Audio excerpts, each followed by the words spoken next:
Praise the Lord. Hallelujah. Dear friends, greetings from Father Franklin D'Souza. Today, September 29th, we are reflecting upon 26th Sunday in Ordinary Time. Let us pray. Heavenly Father, we praise you, we thank you, we glorify you. As we are reflecting these passages of 26th Sunday in Ordinary Time, pour out your Spirit upon us. Let your Holy Spirit help us to understand what we read and reflect. May this word bring healing to all those who hear it. We ask this through Christ our Lord. Amen. Our reading from the book of Numbers, chapter 11, verses 25 to 29. In those days, the Lord came down in the cloud and spoke to him, and took some of the Spirit that was on him and put it on the 70 elders. And as soon as the Spirit rested on them, they prophesied, but they did not continue doing it. Now, 2 men remained in the camp, one named Eldad and the other named Medad, and the Spirit rested on them. They were among those registered, but they had not gone out of the tent, and so they prophesied in the camp. And a young man ran and told Moses, Eldad and Medad are prophesying in the camp. And Joshua, the son of Nun, the assistant of Moses from his youth, said, My Lord Moses, stop them. But Moses said to him, Are you jealous for my sake? Would that all the Lord's people were prophets, that the Lord would put his Spirit on them. Psalm 19. The precepts of the Lord are right. They gladden the heart. The law of the Lord is perfect. It revives the soul. The decrees of the Lord are steadfast. They give wisdom to the simple. The precepts of the Lord are right. They gladden the heart. The fear of the Lord is pure, abiding forever. The judgments of the Lord are true. They are all of them just. The precepts of the Lord are right. They gladden the heart. So in them your servant finds instruction.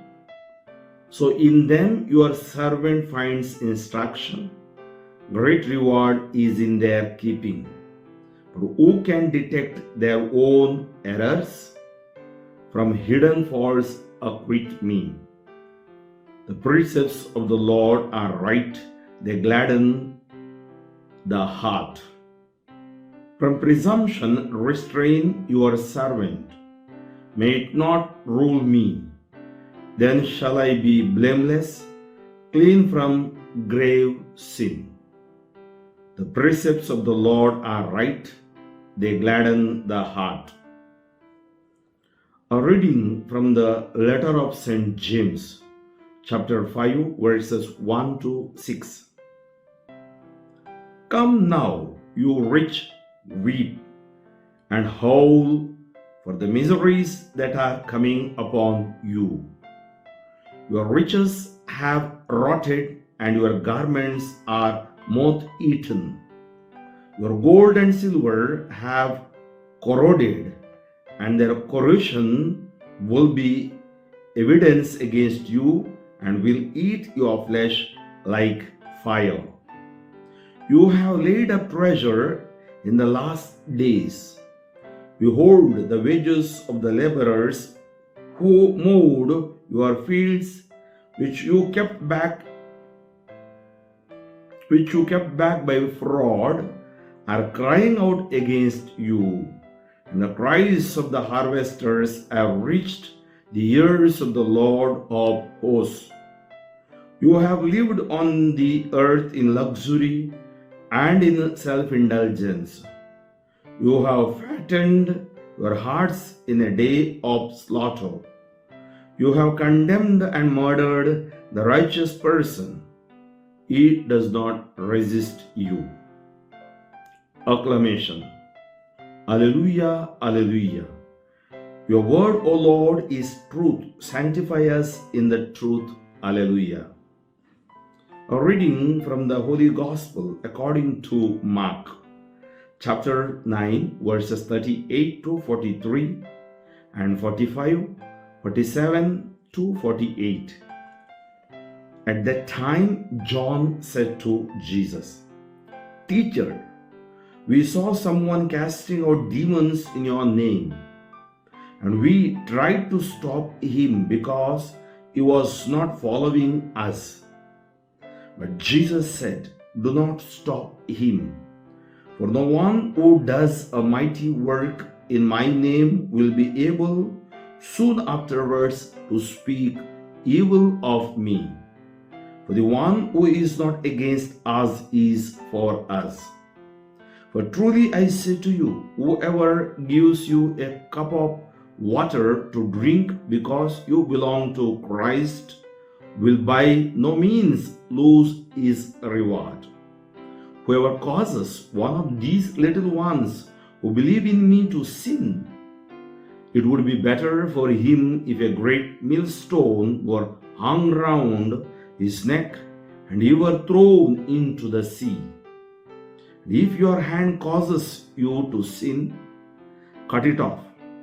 It is better for you to enter life crippled than with the two hands to go to hell, to the unquenchable fire. And if your foot causes you to sin, cut it off. It is better for you to enter life lame than with the 2 feet to be thrown into hell. And if your eye causes you to sin, tear it out. It is better for you to enter the kingdom of God with 1 eye than with the 2 eyes to be thrown into hell, where their worm does not die and the fire is not quenched. Dear friends, it is neither popular nor palatable to preach about hell. Yet it is necessary because it is a reality that Jesus himself states 3 times in today's gospel. He speaks of being thrown into hell where their worm does not die nor their fire go out. In his teaching and preaching, Jesus often speaks of Gehenna, of the unquenchable fire, reserved for those who to the end of their lives refuse to believe and to be converted, where both soul and body can be lost, says Catechism of the Catholic Church 1034. The teaching of the Church affirms the existence of hell and its eternity. Immediately after death, the souls of those who die in a state of mortal sin descend into hell, where they suffer the punishment of hell, eternal fire. The chief punishment of hell is eternal separation from God, says Catechism of the Catholic Church, paragraph 1035. Fire can scald us, sear us, singe us, and scorch us. Fire can scald us, sear us, singe us, and scorch us, but fire cannot salt us. Those who go to hell are salted with the fire. Mark chapter 9:49. Every cell, every tissue, every fiber of our being will be soaked, seeped in, and seasoned with the fire. That is the physical torment and torture of hell. St. Ignatius of Loyola, the founder of the Jesuits, reportedly says, if the love of God does not take you to heaven, let the fear of hell take you there. If the love of God does not take you to heaven, let the fear of hell take you there. Save us, Lord, from the fires of hell. Hail Mary, full of grace, the Lord is with you. Blessed are you among men, and blessed is the fruit of your womb, Jesus. Holy Mary, Mother of God, pray for us sinners, now and for our death. Amen. Heavenly Father, we praise you, we thank you, we glorify you. We thank you for inspiring us, warning us, and again loving us.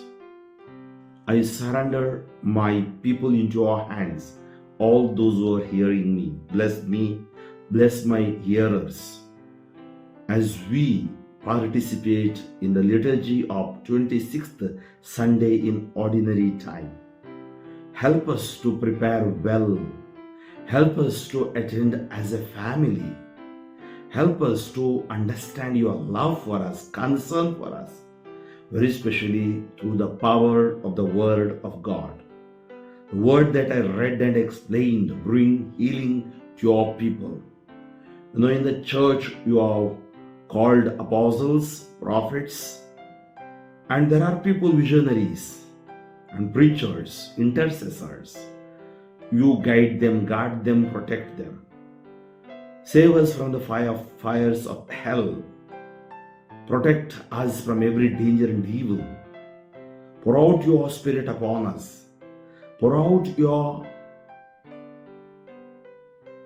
power of the Word upon us, so that we may be cleansed with your precious blood, precious Word, and in your precious name. I pray for the people, those who are suffering, especially our brother T.K. George, who is in St. John's Medical College Hospital in Bangalore from last 60 days, Lord. Have mercy on him. Mercy on the people, those who are on ventilator, coma, ICU, MICU, NICU, or hospitalized, having deadly diseases. Thousands of people have asked me to pray for them over WhatsApp, email, and Facebook. All messages they have sent. Lord, I thank you for healing those people. I pray for the doctors and nurses, especially all the nursing students, those who are writing their exams, those who are trying for a job, and all the doctors, those who are studying, and those who want to excel in their studies, and for the jobs, those who are done engineering and other courses, Lord.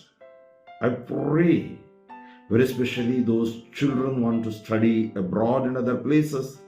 Very difficult to get seats these days. And sometimes they may have financial crunch. Pray for their parents. After all, what they need is great faith in you, love for you. Instill that love and faith in their parents and in the students and the youth. Especially I pray for those who are imprisoned, all the criminals, Lord, who you can transform them. All the innocents, you can bring them out. I pray for the refugees around the globe, especially because of the war and calamities, and all those who lost their lives. Have mercy on them, Lord. May war stop in the world. all the spirit of lies and spirit of disturbance, spirit of communalism, spirit of fundamentalism, spirit of terrorism may vanish in your name. I pray for the farmers, Lord. I pray for the workers, those who suffer due to visa immigration problem or without jobs. All the students, may they be filled with your knowledge and wisdom. Pray for the couples, for the gift of child, mothers, those who are in need of your special blessing, those who are pregnant ladies, and all the sicknesses that humanity is experiencing. Bind in your name, Lord. You told in my priestly ministry, whatever you bind will be bind, release will be released.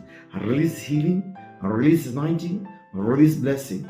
In Jesus' mighty name, I pray. May Almighty God bless you, the Father, and the Son, and the Holy Spirit. For the Franklin D'Souza Diocese of Shimoga, pray for me, friends. Pray for my mission.